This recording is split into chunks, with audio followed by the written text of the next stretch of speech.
इस चर्चा में हम प्राचीन भारतीय लोक कथाओं के उन खौफनाक जीवों को जानेंगे जो इंसानी खून पीते थे।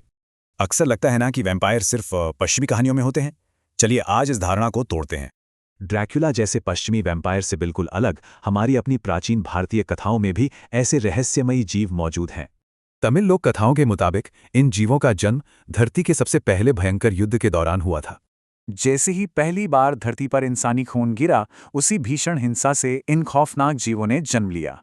भयानक सच तो ये है कि पिए कहलाने वाली ये आत्माएं जिंदगी और मौत के बीच हमेशा फंसी रहती हैं।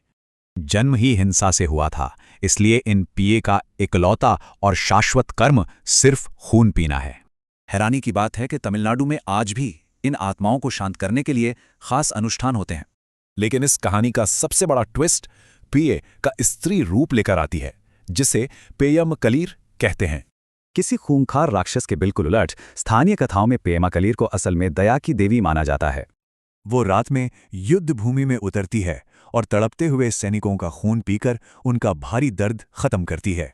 उनका खून पीकर और तड़प मिटाकर वो असल में इन मरते हुए योद्धाओं को मुक्ति का आखिरी उपहार देती है। ये कथाएं साफ साबित करती हैं कि वैम्पायर जैसे जटिल जीव सदियों से हमारे प्राचीन इतिहास का हिस्सा रहे हैं। यह एक बड़ा सवाल है, क्या दुनिया के और भी मशहूर राक्षसों की जड़ें हमारी प्राचीन कथाओं में छिपी हैं?